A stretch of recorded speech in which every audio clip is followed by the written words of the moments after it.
The fluorescent lights hummed in B-flat, a sound Rachel Torres had learned to tune out 11 months ago. Oak Creek Memorial Hospital smells like bleach and floor wax and the particular staleness of air recycled through vents cleaned on Thursdays.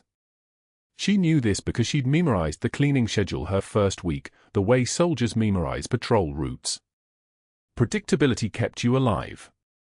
She parked in the far corner of the lot at 6:33 a.m., the same spot every shift, Honda Civic wedged between a contractor's van and a dumpster. Before locking the doors, she touched the trunk lid once. Inside, a pair of worn combat boots sat in a locked toolbox she hadn't opened in 11 months. The leather was creased from Kandahar dust. The laces were still knotted the way she'd left them. Some rituals don't need explanation. They just need repetition. Rachel pulled her scrubs from the back seat, navy blue, generic, forgettable. Her name tag read Rachel T. RN, temp staff in letters small enough that patients rarely read it. That was intentional. She'd been employed at Oak Creek Memorial for 6 months and 4 days, and in that time, she'd learned every corridor, every supply closet, every entrance and exit. The ER night rotation required minimal paperwork, minimal interaction with administration, minimal visibility. Exactly what she needed. Her forearms caught the morning light as she changed into her scrubs in the parking lot, a habit from years of field medicine where you never knew when you'd need to move fast. Small scars patterned her skin like constellation maps, surgical and not surgical, the kind you don't explain. At 42 years old, Rachel Torres weighed 138 pounds, down from 158 the day she'd taken discharge. Her shoulders had narrowed. Her jaw had sharpened.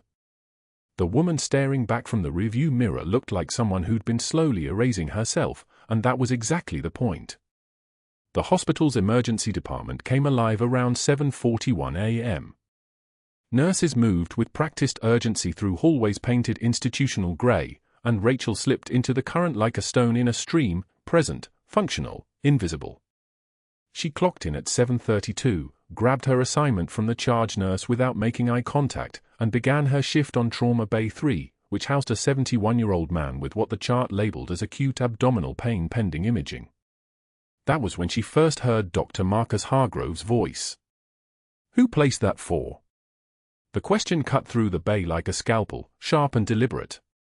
Rachel was drawing labs from the patient, her technique smooth and bloodless, tourniquet, alcohol prep, 20-gauge needle seated in the basilic vein on the first attempt, no hematoma, no extravasation. She'd done it approximately 8,000 times. Her hands did it now without consulting her conscious mind. She didn't look up. "I did. Redraw it. I want peripheral access in the other arm." Dr. Hargrove's reflection appeared in the 4 bags plastic surface, tall, silver-haired, wearing the kind of tailored white coat that came from a tailor, not hospital laundry. His presence made the air pressure in the room shift, the way it did before weather changed. "The placement is too low. If we need rapid infusion, that site will collapse." Rachel knew the placement was anatomically correct. She knew from experience that a second for would be unnecessary.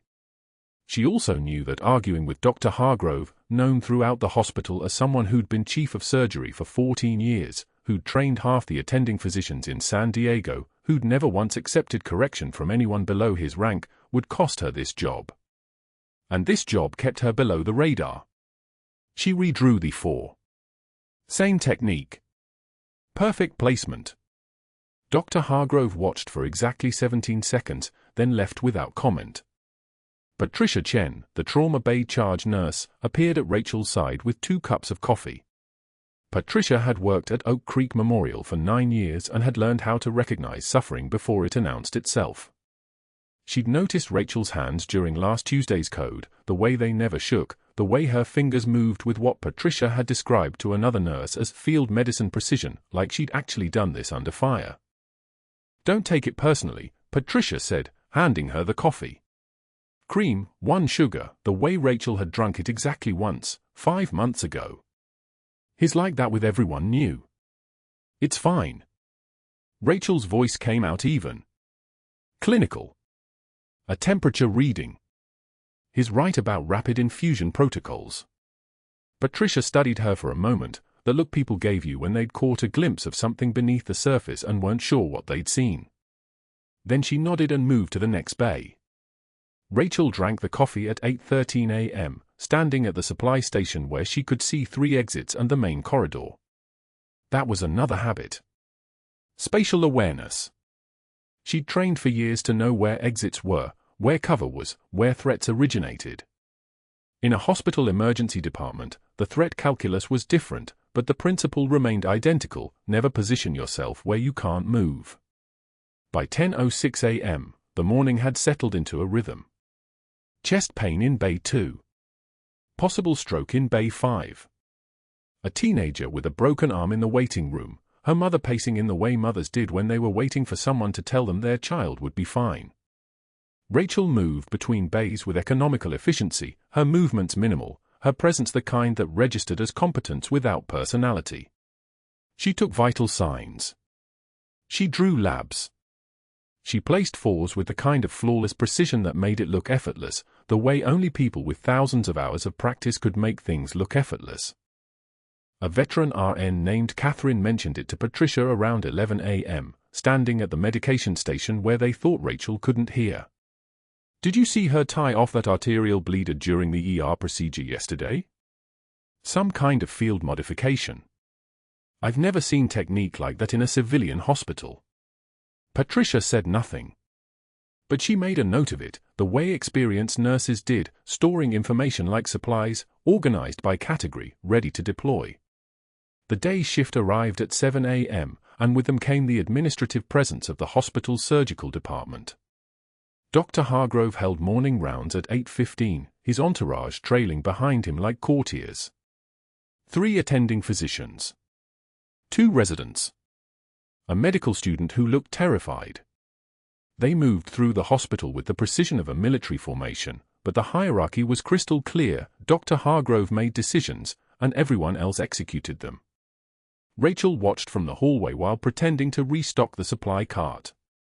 She'd learned long ago that observing people before they knew you were watching taught you more than any conversation could. Dr. Hargrove's jaw was tight. His shoulders were set in a posture that communicated absolute authority. When one of the residents made a suggestion about a patient's antibiotic regimen, Hargrove cut him off mid-sentence. "That protocol is for community hospitals, not for institutions with standards." The resident's face flushed. He didn't speak again for the rest of rounds. This was how power worked at Oak Creek Memorial. It wasn't distributed. It was concentrated in the hands of people like Dr. Hargrove, who'd built their reputations on institutional order and maintained them through rigorous enforcement of hierarchy.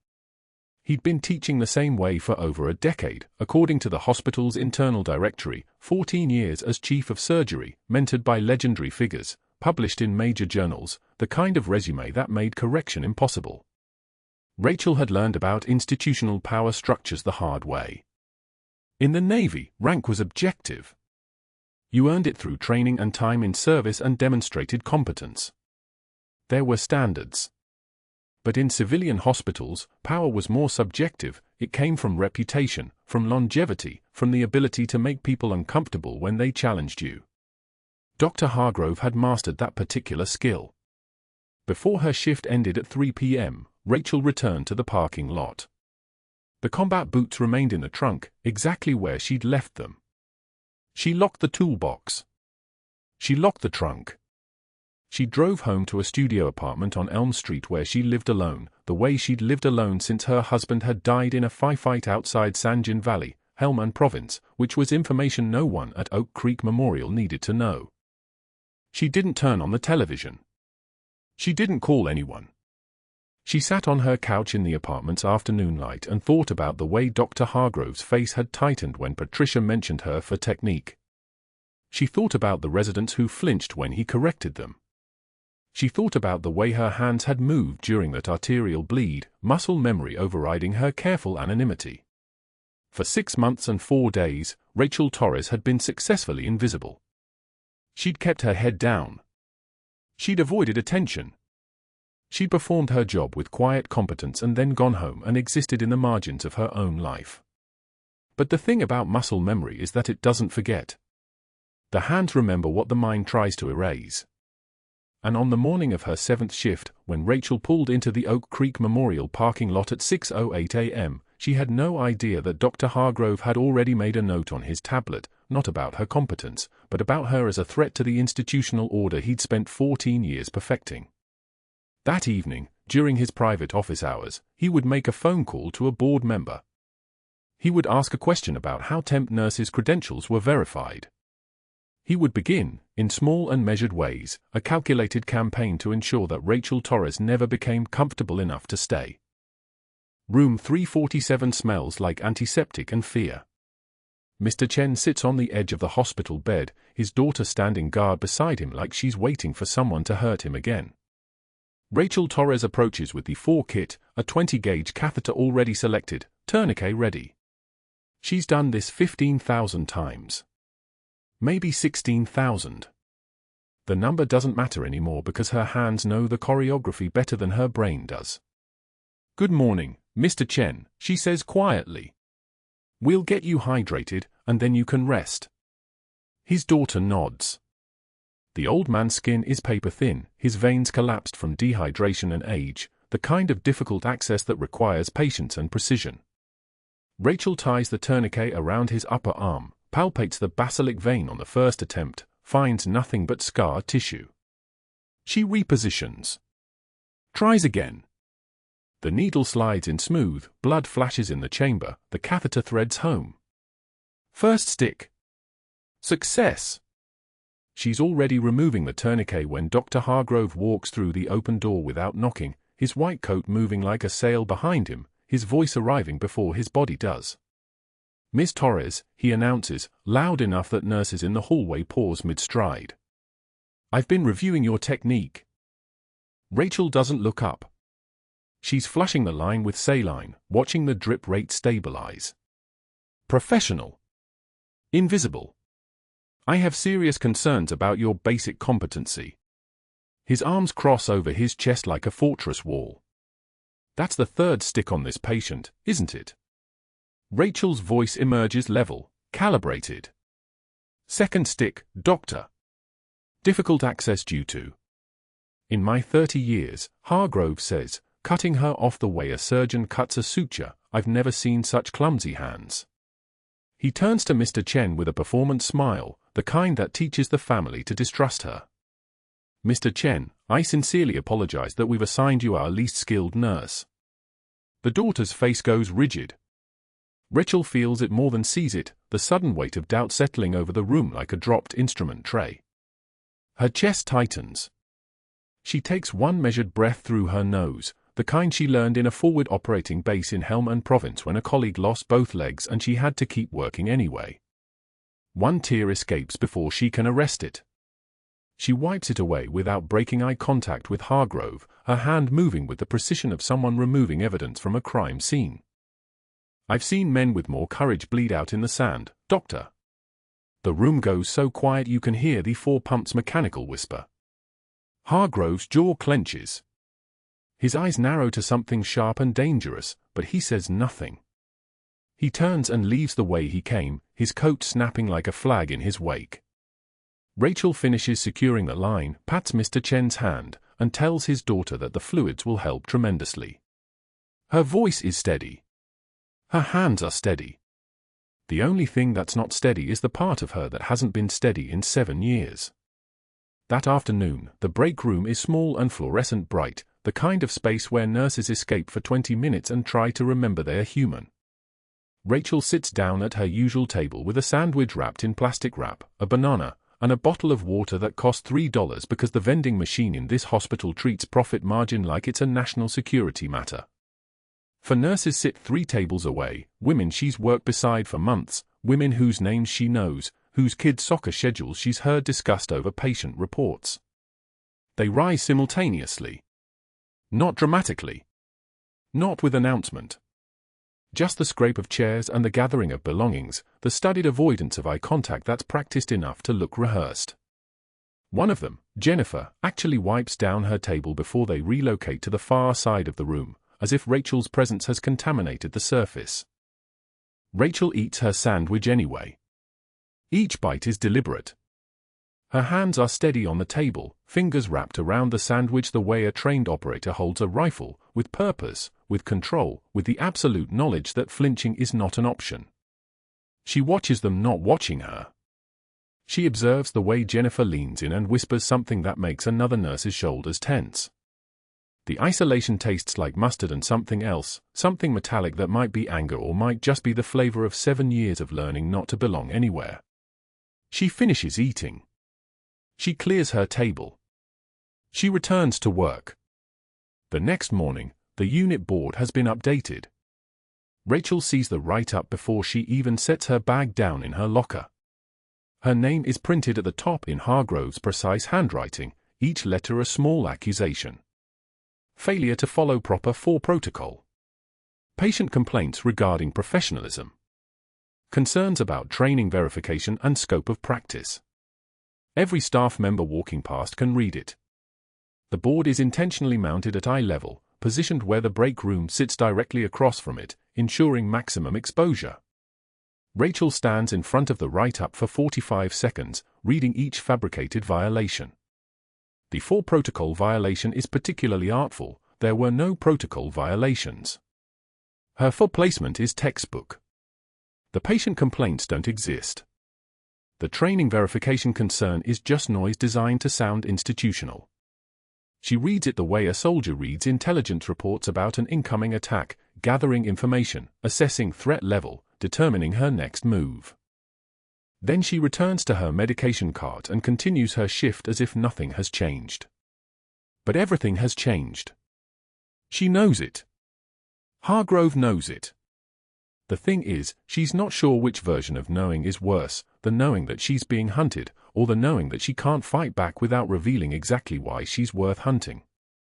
That evening, she sits in her car in the hospital parking lot with the engine running but her hands on the wheel instead of the ignition. The sun is setting over San Diego in shades of orange and red that look like fire, and she stares at her trunk lid, the one that hasn't opened in 4 months. The trunk that holds a pair of worn combat boots, laces still tied from the last time they were worn, dust from a desert base that doesn't exist anymore coating the leather like a second skin. Her right hand is trembling. Actually trembling. The first time in weeks that her body has betrayed the lie of her composure, the first time since she decided to become nobody that her nervous system has remembered it used to know how to survive actual danger. She grips the steering wheel tighter and forces her breathing back to steady. 1 more day. 1 more week. She just needs to stay invisible long enough that whatever Hargrove is building collapses under its own weight. But that's not what's about to happen. Not even close. Because Hargrove's campaign isn't finished, it's just beginning. He's already on his phone, his calls spreading out like spiderweb connections to people he's helped, favors he's collected, allies he's cultivated across 2 decades of institutional climbing. Board member Catherine Walsh is taking his call right now. The staffing agency that placed Rachel is pulling her employment file. An outside consultant named Dr. Philip Morris is reviewing the credentials of a woman whose actual credentials are locked in vaults that don't exist on any public record. And in exactly 2 weeks, when Rachel is assisting in an emergency appendectomy on a patient who happens to be a retired Army Special Forces medic, everything is going to start coming apart. The patient will recognize something in her hands. He'll ask a question that can't be unanswered. Hargrove will see it. And he will begin the next phase of his campaign, the phase where he stops trying to humiliate her and starts trying to erase her completely. The appendectomy began at 11:34 a.m., the usual rhythm of Oak Creek Memorial's operating room 3, the beep of monitors, the hiss of ventilators, the measured cadence of Dr. Hargrove issuing orders like a man conducting an orchestra he'd composed himself. The patient was Staff Sergeant Marcus Reed, 38, a recovering veteran with a perforated appendix and hands scarred in ways that told their own story. Rachel stood across from Hargrove at the operative field, her movements precise, economical, the hands of someone who'd done this before in places where there was no second chance and no do-overs. Cautery, Hargrove snapped. She passed it without hesitation. The instrument touched steel to tissue. The smell of burning protein filled the room, antiseptic and copper mixing with the acrid scent of cauterized flesh. Rachel's eyes remained fixed on the field, on the anatomy, on the precise geometry of keeping a man alive. Hargrove worked methodically, his technique flawless. There was no denying his surgical skill, only his conviction that skill granted him dominion over everyone around him. He tied off the mesoappendix with a ligature, methodical and sure, the work of 3 decades and countless procedures. Then he stepped back slightly, just enough to test her. Torres. Close. She moved forward. The curved clamp was already in her free hand, anticipatory, not reactive. She placed the first suture at the base of the appendiceal stump with what should have been a standard closure technique, but her hand executed a modification, subtle but unmistakable to anyone who'd trained in field medicine. The suture pattern was the one taught to Special Forces combat medics in Kandahar when supplies were limited and you needed a closure that held under the worst possible conditions, minimal material, maximum integrity, designed to survive shock and infection and a 30-mile helicopter ride to a field hospital that might not exist by the time you arrived. "Your turn," Hargrove said, stepping back fully. The OR went quiet except for the monitors. Rachel continued the closure, her hands moving like they were operating on their own, muscle memory from another life, another context, another version of herself she'd buried deep and locked away. The sutures were perfect. Surgical knots, clean and tight, the kind that would hold forever if they needed to. Staff Sergeant Reed's eyes were closed, his breathing steady from the ventilator, but something in his expression shifted even through the anesthesia. Maybe it was a dream. Maybe it was something deeper, recognition on an instinctual level that knows what it knows without explanation. Hargrove was watching her. She felt the weight of his attention, the way his eyes narrowed as he studied her hands, her technique, the confidence that should not have existed in someone described as a temp nurse. She tied the final knot and cut the suture, the scissors making a crisp sound against the silence. The surgery closed at 12:17 p.m. Staff Sergeant Reed was being wheeled to recovery when his eyes opened slightly, not fully alert but present enough. As Rachel adjusted his fall line and checked his dressings, he turned his head toward her with the slow deliberation of someone emerging from deep water. "What unit?" His voice was barely a whisper, the question of someone who'd heard something in her technique that transcended the operating room. Rachel didn't pause. She didn't look at him. She simply continued her work, adjusting the drip rate, checking his pulse, her hand steady as a surgical laser. She'd trained for exactly this moment, for the instant when someone might recognize something she'd spent for years trying to hide. The answer was silence. The answer was invisibility. The answer was to pretend she'd never heard the question at all. She moved to check the monitor, documented his vitals in the chart, and left the recovery room without acknowledging that Staff Sergeant Marcus Reed had just asked her for her entire identity in 4 words. Her jaw was tight. Her breathing was controlled. Her heart rate had not increased. This was what she'd learned in the Navy, how to swallow truth whole and keep walking. But that wasn't the worst part. The earthquake hit at 2:02 p.m. on a Tuesday, and the entire world became vertical and then horizontal and then neither simultaneously. Rachel was on the 3rd floor, restocking supply carts with fresh gauze and trauma dressings, when the building lurched sideways like a ship in a swell. The motion was immediate and violent, a grinding sound like the Earth's crust deciding to rearrange itself. The fluorescent lights swung overhead, their chains groaning in protest. A supply cart crashed into the wall 4 feet from where she stood. Everything that could move did move, boxes sliding, bottles falling, the entire world becoming kinetic and chaotic. Darkness came next, 2 seconds, maybe 3, the kind of absolute darkness that exists only during catastrophic failure. Then the emergency generators kicked in with a sound like a diesel engine roaring to life deep beneath the hospital's foundation. The lights flickered back to life, pale and uncertain, casting everything in the sickly amber of backup power. The west wing made a sound like thunder rolling backwards, a compression wave of sound and force that Rachel felt in her sternum even from 3 floors away. She didn't need to think about what that meant.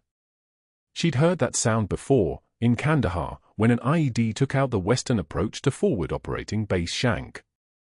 The sound of structural failure. The sound of collapse. Around her, staff were frozen. One nurse stood with a box of 4 bags hanging suspended from her hands, unmoving, staring at nothing. Another was calling for help that might not come. Rachel moved on instinct, not decision, but automation, the way a creature moves when survival mode activates and thinking becomes irrelevant. She grabbed a trauma bag from the supply closet, the leather old and familiar under her hands, and headed toward the screaming. The ER had transformed into something from a battlefield. Ceiling tiles lay scattered like shrapnel across the floor. One of the water pipes along the western wall had burst, flooding the corridor with water that ran dark in places, mixed with blood from patients who'd been thrown against hard surfaces. The partition between trauma bays 3 and 4 had partially collapsed, creating an opening where bay doors used to be. Patients who'd been in gurneys were now tangled in the wreckage. Staff moved in that slow, shocked motion of people whose training was designed for normal emergencies, not for their entire work environment betraying them.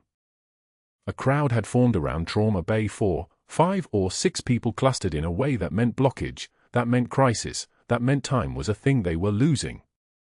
Rachel pushed through without asking permission, the privilege of knowing what you're doing, the authority of recognizing the emergency before understanding the hierarchy. The patient was a boy. 17, maybe 18, pinned under a collapse beam that had been supporting the partition. His name tag on the gurney said Christopher Liu, admitted for acute appendicitis 12 hours earlier. His chest was rising in short, desperate gasps, the breathing of someone who couldn't expand their lungs fully, the shallow panicked respiration of tension pneumothorax. Left side, she could see it in the way his body was tilted, the way his skin was beginning to take on a grey cast. He had maybe 90 seconds before his heart rate crashed and his blood pressure followed it down into the ground. The resident standing nearest was frozen, hands shaking, eyes moving but processing nothing. Rachel assessed in 3 seconds, mechanism of injury, symptoms, location, and the single fact that mattered, he was dying right now, not in 5 minutes, but now. She didn't ask for permission. She didn't consult Dr. Hargrove, who'd just arrived in the ER and was surveying the damage with an expression that alternated between shock and calculation. She tore open Christopher's shirt, her hands moving with the precise confidence of someone who'd done this before in tents and hums and on the side of a mountain in a region where the sun was so bright it made you believe you were seeing things that weren't real. She found the second intercostal space by touch alone, felt for the landmarks, and located the midclavicular line. The 14-gauge catheter from the trauma bag was in her hand. She didn't hesitate. She didn't warn anyone. She moved the needle into position and pushed through the muscle wall. The hiss of released pressure was immediate, air escaping that had been collapsing a lung, the sound of survival becoming possible again. Christopher's breathing eased. His color began to shift from gray toward something almost human. His eyes fluttered, and his hands moved with less desperation. The transformation took 3 seconds. The boy went from actively dying to stabilizing while a room full of people watched a temp nurse perform a procedure that shouldn't have been in her scope, shouldn't have been in her skill set, shouldn't have been possible for someone who was supposed to just be pushing around medication carts and following orders. Rachel was already moving to the next patient, a woman with a laceration to her upper arm that needed pressure, a man with what looked like a fractured femur, a child crying in the corner with a gash across her forehead. Her hands moved from patient to patient, stabilizing, assessing, triaging with the speed and accuracy of someone whose entire identity had been built on doing exactly this in conditions infinitely worse. The whispers started before the immediate crisis stabilized. 2 nurses standing near Bay 2 were staring at her. One turned to the other and said something too quiet to catch, but the words "saved" and "how" were unmistakable. Another person muttered, "Did you see her hands?" The word spreading like current through water, Torres, the temp nurse, did something impossible. Dr. Hargrove stood at the entrance to the ER, surveying the damage and the staff response. His eyes found her in the chaos, Rachel at the center of it all, directing triage without anyone asking her to, stabilizing patients, doing things no temporary nurse with no background should know how to do. His face went white, then flushed crimson, the color rising from his neck like water filling a container. His jaw tightened. His hands clenched. In that moment, Rachel understood something she'd suspected for weeks: her competence wasn't threatening because she was arrogant. It was threatening because she was right. And Hargrove had built his entire identity on being the smartest person in every room. That evening, after the immediate crisis stabilized and the patients were transferred to makeshift wards throughout the hospital, after the casualty count was assessed and the structural engineers began their damage surveys, Dr. Hargrove made 4 phone calls from his office while the hospital still smelled like dust and broken concrete. First call, board member Walsh, 6:17 p.m. The Torres situation has escalated. She performed unauthorized procedures beyond her scope during the earthquake. Patient safety demands immediate action. Second call, hospital risk management, 6:23 p.m. We need documentation of every protocol violation. I'm building a case for termination based on scope of practice violations during the disaster response. Third call, Dr. Morris, the outside consultant, 6:31 p.m. I need your report by tomorrow morning. Focus on unauthorized medical interventions. We need this documented for the record and for legal protection if this becomes a problem. Fourth call, hospital security, 6:42 p.m. Prepare to escort an employee from the building tomorrow at 1700 hours. Name is Rachel Torres. I'll have the paperwork ready. Make sure she leaves without access to patient files or any hospital property. The darkness outside had settled completely, the city of San Diego still reeling from the earthquake, the hospital still operating on backup generators, the building itself still deciding whether it would stand or fall. In the nurse's station, people were talking about the temp nurse who'd saved a kid's life. In Hargrove's office, a different kind of collapse was already in motion, the kind that destroyed careers instead of buildings, the kind that happened in conference rooms and legal documents and phone calls made in the dark. Rachel didn't know about those phone calls yet. She was on the second floor, helping with patient transfers, her hands steady, her breathing controlled, her face a mask of professional competence. But something in her understood that the quiet was over.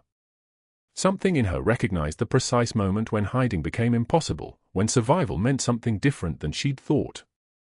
She'd been right about one thing: true class is what you do when the lights go out.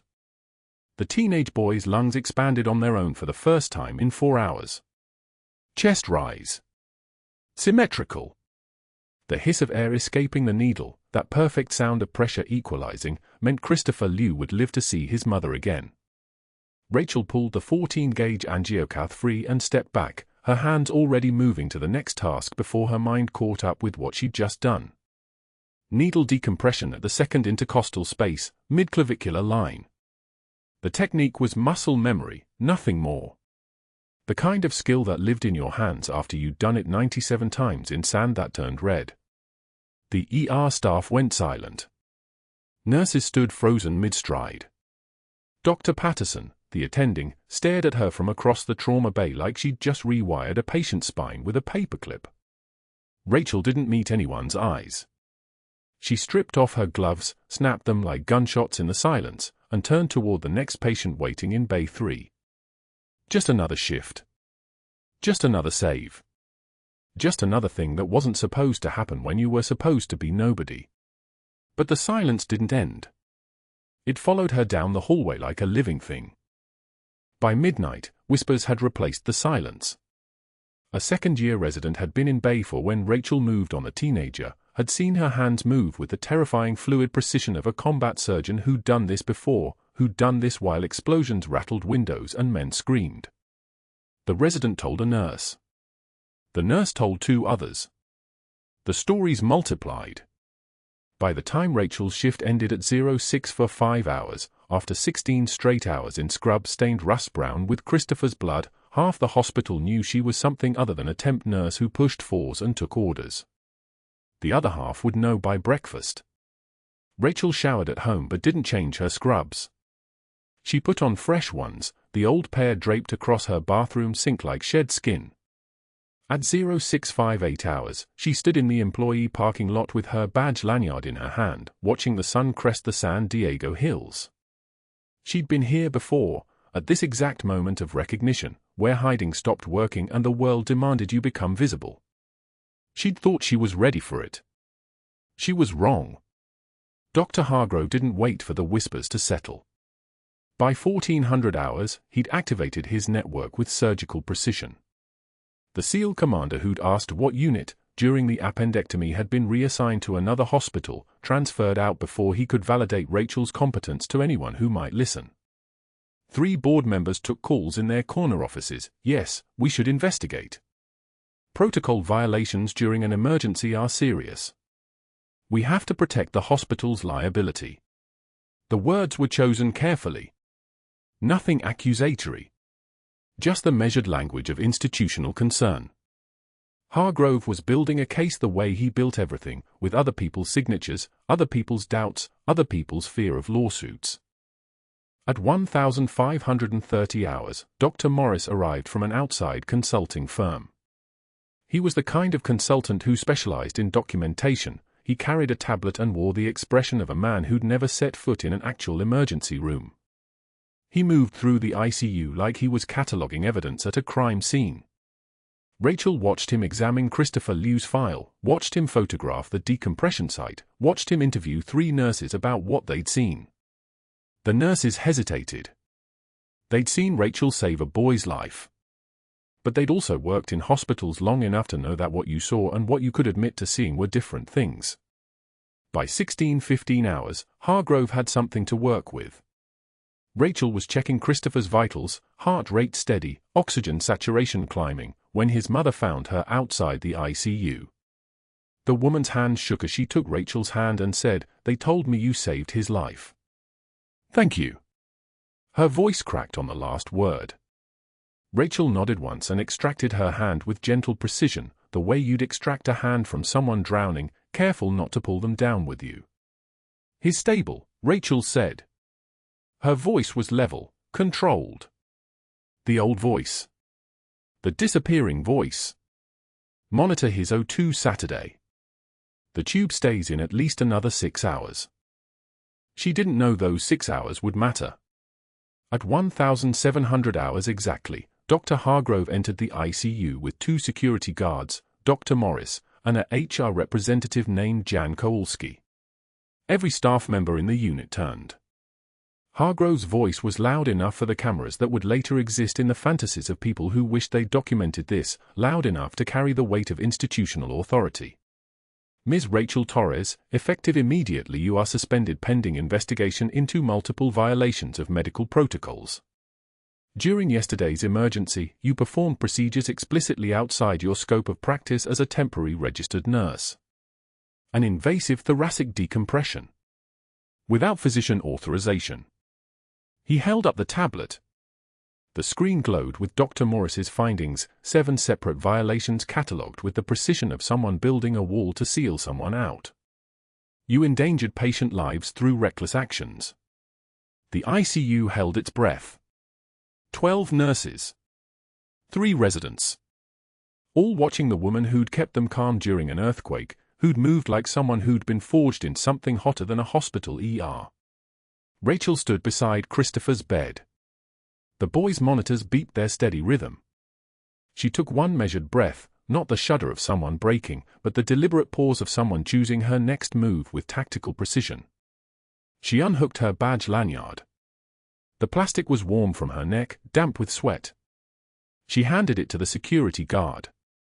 Her voice was quiet, steady as a blade. "The boy is alive, doctor. That's what matters." She walked out between the 2 guards with her back straight and her hands empty. The staff parted like water. Jan from HR followed with a termination packet sealed in a manila envelope.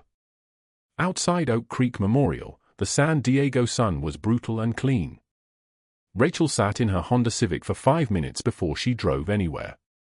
Her hands were shaking. Not from fear. From restraint. The tremor of someone who'd already learned how to survive by staying still, and was now learning the cost of that survival. She drove to Miramar National Cemetery instead of her apartment. The rain came without warning, the first rain San Diego had seen in 6 weeks, arriving like an apology that was already too late.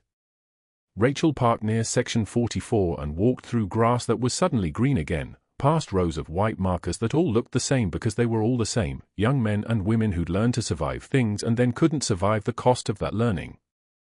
She found section 44, row 12, grave 7.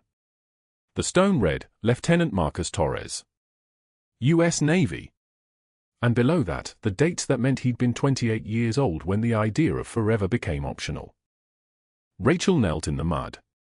Rain soaked through her scrubs, ran down her neck, pooled in the small hollow between her collarbones.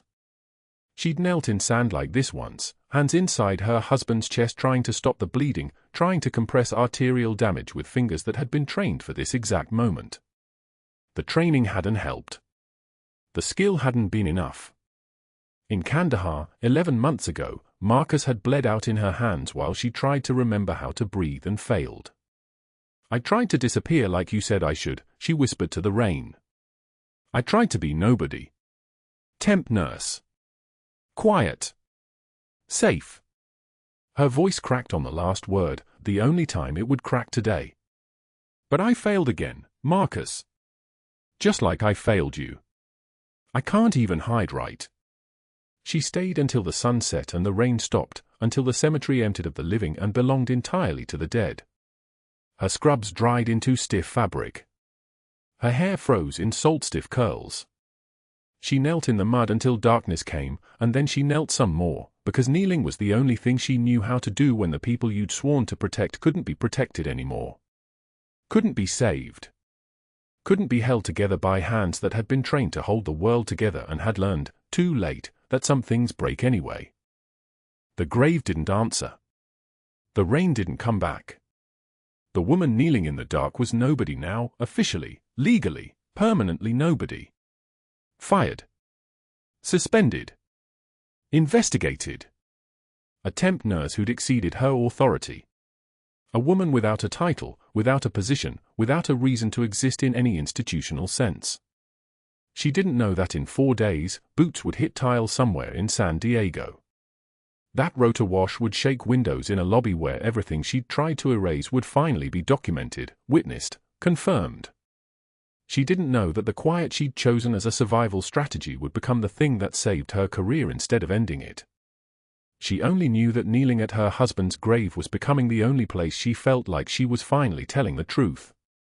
On the 4th day after the earthquake, Dr. Hargrove stood in Oak Creek Memorial's main lobby with a microphone in one hand and a prepared statement in the other.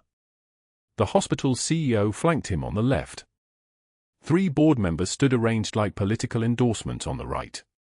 News cameras were still rolling from his self-congratulatory press conference, the one where he'd spent 45 minutes discussing disaster protocols, crisis management, and his own steady leadership during the catastrophe. The lobby smelled like fresh floor wax and the particular staleness of recycled air conditioning. His voice moved through the space with the practiced authority of a man who had spent 30 years believing that control meant competence.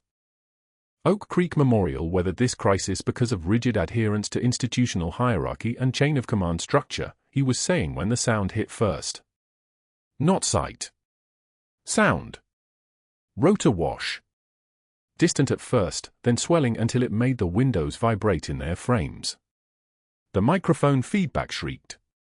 News anchors glanced up. One cameraman turned toward the entrance. The military convoy pulled up to Oak Creek Memorial's main entrance in formation. Not emergency vehicles. Not disaster relief. Military vehicles. A Humvee lead, followed by a personnel carrier with 3 additional soldiers visible through the cargo doors, followed by a command vehicle with what looked like encrypted communication arrays mounted on its roof. The camera feeds captured it all. The news anchor's eyes widened. Social media would have the footage online within 90 seconds. By morning, it would trend. By that evening, it would have 3 million views. The SEAL team leader walked through the automatic doors like a man who did not ask for them to open. He was wearing dress khakis, a cover tucked under his left arm, and the kind of bearing that made the air pressure change in a room. His rank insignia marked him as a commander. His eyes, grey like winter Atlantic water, moved across the assembly and the lobby and dismissed everyone except Dr. Hargrove. "I'm looking for Senior Chief Torres," he said. "Not a request. A command. Call sign red line. Who here knows where she is?" The room went dead silent. News anchors stopped speaking mid-sentence. Board members exchanged glances. Dr. Hargrove's face began the slow drain of color that happens when a man realizes his story is about to change. A young sailor, barely 22, stepped forward from behind the SEAL commander. His uniform was still sharp despite the convoy drive from Naval Station San Diego. He came to attention with the kind of precision that only came from basic training and genuine respect. "We need Senior Chief Petty Officer Rachel Torres," the sailor announced to the room. "She's the only combat medic west of Kandahar certified in the field trauma protocol we need for the relief mission. The Pentagon requested her by name. Specifically by call sign. Specifically by her combat history." Dr. Hargrove's mouth opened. No words came out. A nurse stepped forward from the gathered staff, Patricia, one of the 4 ER nurses who had orchestrated the break room isolation, who had stood and left when Rachel sat down, who had pretended not to hear Rachel's quiet questions during shift changes. Patricia was holding a folder. A secure folder with military classification markers. The kind of documents that didn't arrive through normal channels. The kind that came directly from Pentagon records. Patricia's hands trembled slightly as she opened the file. The nurse beside her, Christopher's mother, actually, the woman whose son Rachel had saved under rubble, leaned in to listen. 2 Navy crosses, Patricia read aloud. Her voice wavered. For Bronze Stars. 3 Purple Hearts. She paused, her eyes moving down the page. Combat medical operations across 12 deployments, 3 continuous tours in Special Operations Command, Theater. Kandahar, Helmand Province, Logar Province. 58 documented field interventions. 47 confirmed lives saved under direct fire. Commendations from 3 different task force commanders. Classified operations spanning. She stopped reading and looked up from the file. These are redacted. Entire operations are redacted.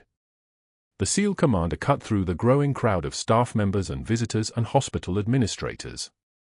His voice dropped an octave, which somehow made it louder. "Senior Chief Torres holds more decorations for valor than anyone in this room," he said, looking directly at Dr. Hargrove.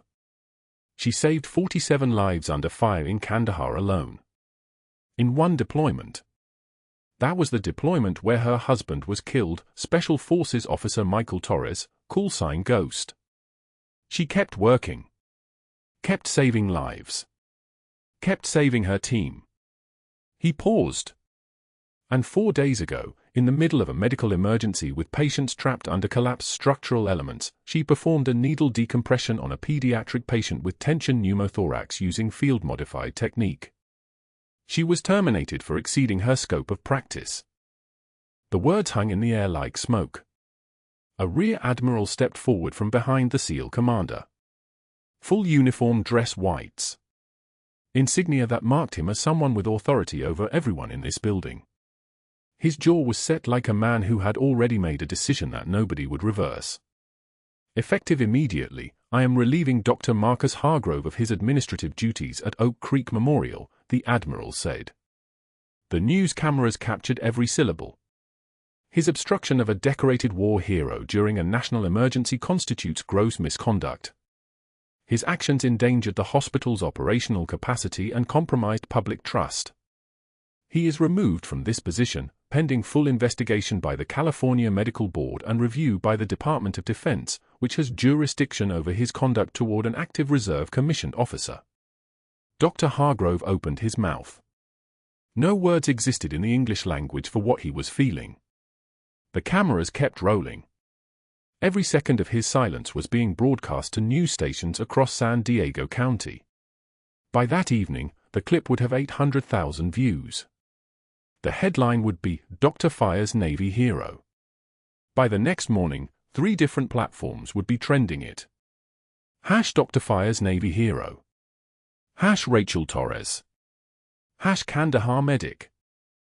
The video of Dr. Hargrove's dismissal went viral within 6 hours.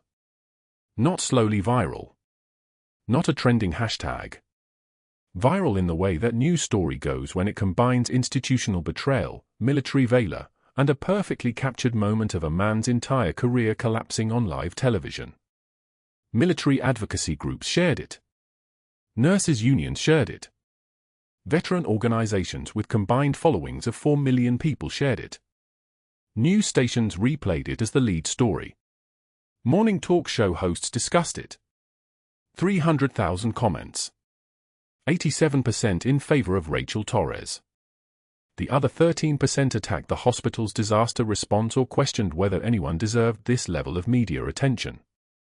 Dr. Hargrove's medical license came under review by the California Medical Board within 48 hours.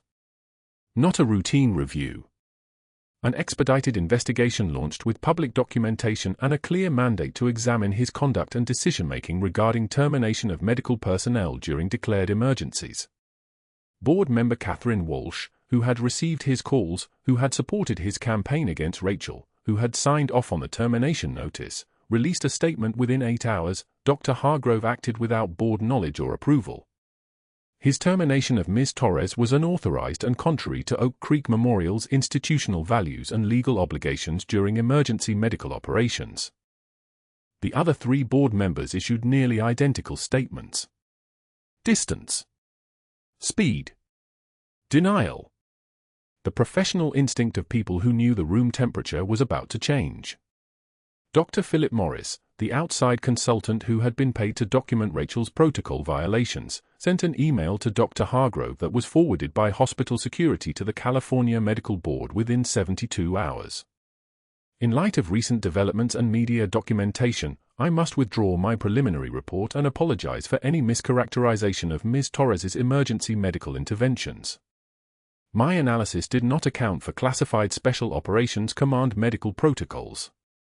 I was asked to evaluate civilian scope of practice. I was not informed of her military service record. The procedures in question appear to fall within classified operational protocols beyond civilian medical board jurisdiction. I apologize for the confusion.